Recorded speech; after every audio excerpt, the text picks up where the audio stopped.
सभी देखने वालों को नमस्ते, ओम नमः शिवाय। सबसे पहले तो आप सभी को सावन के महीने की बहुत बहुत शुभकामनाएं।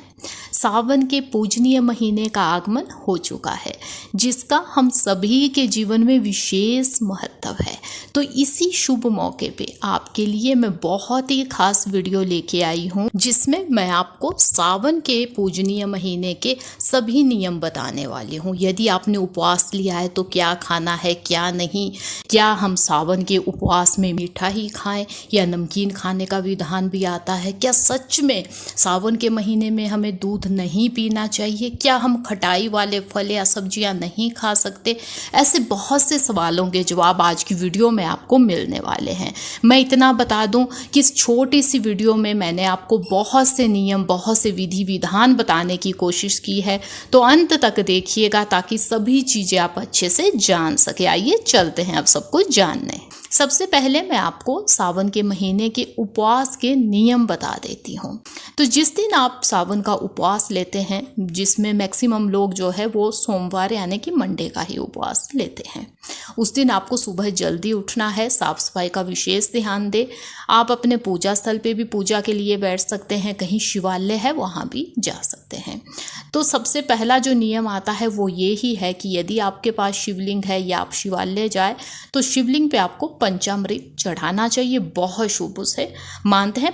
या यदि आपके पास बेल के पत्ते हैं, बेल है तो वो भी आप चढ़ा सकते हैं, फूल भी आप चढ़ा सकते हैं, बहुत सी चीज़ें चढ़ाई जा सकती हैं। यदि कोई भी सुविधाएं आपके पास ना हो, कोई चीज़ें आपके पास ना हो, उस स्थिति में यदि एक लोटा पानी का भी आप सच्चे मन से शिवलिंग पे चढ़ा देते हैं तो वो भी बहुत ही फलदायी माना जाता है। अब मैं आपको ये बता दूं कि जो भोग है वो हमें कौन से चढ़ाने चाहिए भोले बाबा को, जो शुभ माने जाते हैं। तो सावन के महीने के जो भोग है वो होते हैं जो दूध से बने हुए मिष्ठान हो, वो भोले बाबा को बहुत पसंद आते हैं। तो ऐसा कुछ बना के चढ़ा सकते हैं, मौसमी फल भी चढ़ाए जा सकते हैं, यहाँ तक कि आप मेवे भी भोले बाबा के लिए चढ़ा सकते हैं। सबसे ज़्यादा आपको ये जानना आवश्यक है कि हमें क्या नहीं चढ़ाना है भोले बाबा को। क्या चीज़ है निषेध, वो है तुलसी का पत्ता। तुलसी का पत्ता भोले बाबा के लिए बिल्कुल निषेध है, गलती से भी मत चढ़ाइएगा, इसे निषेध माना जाता है। इस चीज़ का आपको खास ध्यान देना है। अब देखिए, घी का दिया जला दीजिए। अब आपको पूजा के लिए ही समय निकालना है। सावन का महीना बहुत ही पूजनीय महीना है भोले बाबा की पूजा के लिए, तो ये महीना बहुत ही खास होता है। तो जितनी भोले बाबा की पूजा की जाए उतना ही शुभ माना जाता है। भोले बाबा के नामों का जाप किया जा सकता है, यहाँ पे शिव चालीसा पढ़ी जा सकती है, शिव कथा सुनी जा सकती है। जो ऐसे आपको पूजा के लिए विशेष समय निकालना है। आइए अब चलते हैं ये जानने कि यदि आपने उपवास लिया तो आपको क्या खाना है, क्या नहीं, ये जानना बहुत आवश्यक हो जाता है। सबसे पहले जान लेते हैं हमें क्या खाना है। तो ये एक पूजनीय महीना है, शुभ महीना है, इसमें हमें केवल सात्विक भोजन ही खाना चाहिए। यदि आपका उपवास है तो आप जब उपवास खोले सात्विक भोजन खाएं, यदि उपवास भी नहीं है तो केवल सात्विक भोजन यदि आप खाते हैं बहुत ही शुभ माना जाता है। सात्विक भोजन होता है जिसमें कोई नॉन वेज ना हो, जिसमें कोई एग ना हो, यानी कि जिसमें मीट ना हो, अंडा ना हो, कोई लहसुन प्याज भी ना हो, सिंपल सादा भोजन ही हमें खाना चाहिए। इसे ही सात्विक भोजन कहा जाता है। अब सवाल आता है कि दूध क्या सावन के महीने में ले सकते हैं? तो दूध का यूज़ किया जा सकता है, लेकिन ध्यान ये दे कि दूध उबला हुआ यानी कि पका हुआ दूध होना चाहिए। पके हुए दूध को आप पी भी सकते हैं, उससे अनेकों चीज़ें बना के खा भी सकते हैं।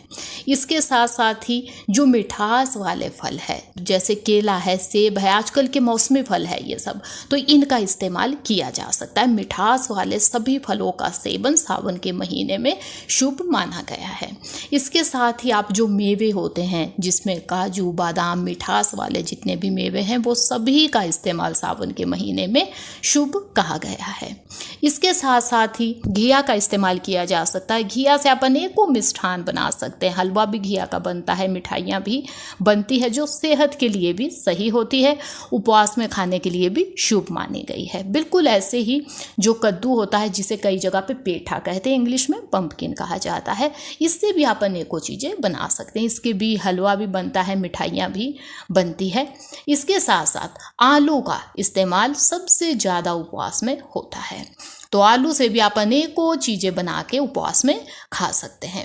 इसके साथ ही जो साबूदाना है उससे अनेकों चीज़ें बना के उपवास में खाई जा सकती है, ये भी आपको उपवास लेने की ताकत देगा। इसके साथ साथ ही जो समा के चावल है, कुट्टू का आटा है, या उपवास के अनेकों आटे आते हैं, ये सभी चीज़ें उपवास में ली जा सकती है। बस ये ध्यान दें कि इन्हें आप ताज़ा मंगवाएं, कोई अशुद्धियाँ इसमें ना हो। यदि आप अशुद्धियाँ इसमें जांच लेते हैं उसके बाद इन सभी चीज़ों का इस्तेमाल उपवास में किया जा सकता है। क्योंकि बहुत से लोग ऐसे हैं जो केवल मीठा ही सावन के उपवास में खाते हैं। तो यदि आप मीठा ही खाते हैं तो इन सभी चीज़ों को मीठा बनाएं। यदि आप नमक खा लेते हैं तो केवल सेंधा नमक खाएं, इस चीज़ का ध्यान दें। उपवास में खाने के लिए केवल सेंधा नमक ही सही माना जाता है। आइए अब चलते हैं ये जानने कि हमें सावन के महीने में क्या नहीं खाना है। तो सबसे पहले तो देखिए, तामसिक भोजन हमें नहीं खाना है। तामसिक भोजन सावन के महीने के लिए निषेध माना जाता है, अशुभ माना जाता है। आपने उपवास लिया है, नहीं लिया है, लेकिन तामसिक भोजन आप ना लें। तामसिक भोजन होता है जिसमें देखिए मीट अंडा भी आता है, जिसमें लहसुन प्याज भी आते हैं। तो आपको ऐसा भोजन नहीं लेना है जिसमें ये चीज़ें हो, या आपको कोई पैकेट बंद चीज़ें भी नहीं लेनी है यदि आपने उपवास लिया। जैसे कभी हम कोई पैकेट बंद चीज़ें ले आते हैं जिसमें चिप्स हो सकते हैं।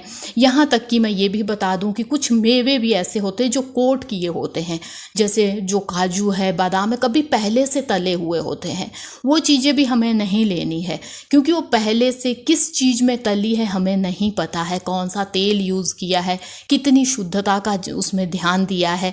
तो वो हमें पहले से तली हुई चीज़ें, भुनी हुई चीज़ें नहीं लेनी है, क्योंकि जो तेल है वो भी उपवास के लिए सही नहीं माना जाता। केवल शुद्ध देसी घी में बनी हुई चीज़ें ही आप उपवास में खा सकते हैं। तो आपको ये ध्यान देना है कि पहले से तली भुनी हुई चीज़ें आपको नहीं लेनी है। फलों की यदि मैं बात कहूँ तो आपको ना तो खटास वाले फल खाने हैं, मतलब जिनमें खटाई होती है, उन्हें शुभ नहीं माना जाता है सावन के महीने के लिए। साथ ही साथ आपको नाशपाती का फल नहीं खाना है, इसे भी निषेध या अशुभ माना जाता है। तो आपको ये चीज़ें खाने से बचना है। मैं बता दूं कि जो कच्चा दूध है वो सावन के लिए निषेध माना गया है। कच्चे दूध से बनी हुई चीज़ें भी निषेध मानी गई है, तो वो आपको गलती से भी नहीं लेना है। इसके साथ साथ ही बैंगन खाना बिल्कुल निषेध माना गया है शुभ दिनों के लिए। साथ ही साथ जो सावन का ये पूजनीय महीना है, इसमें जो साग सब्जियां हैं, जिसमें बहुत से साग आते हैं, मेथी का साग हो गया, आपकी पालक का साग है, चौलाई का साग है, यहाँ तक कि धनिया जो होता है वो खाना भी सही नहीं माना जाता है। कटहल खाना अशुभ माना गया है। यहाँ तक कि जो गोभी होती है, जिसमें चाहे पत्ता गोभी हो, फूल गोभी हो, ये सभी खाना भी अशुभ माना जाता है। तो इन्हें खाने से भी आपको बचना है। इसके साथ ही जो नशीली वस्तुएं हैं, जितने भी नशे हैं, वो हमें इस पूजनीय महीने में नहीं लेने चाहिए, इसे भी अशुभ माना जाता है। तो ये कुछ चीज़ें हैं जिनका हमें इस पूजनीय, इस शुभ महीने में ध्यान देना चाहिए। तो उम्मीद है मुझे कि वीडियो आपको पसंद आई होगी। वीडियो अच्छी लगी है तो लाइक कीजिएगा। यदि आप चैनल पे हैं नए तो चैनल को सब्सक्राइब कीजिएगा। अब मिलेंगे ऐसी किसी नई यूजफुल यूनिक वीडियो के साथ। तब तक के लिए धन्यवाद। जय माता दी।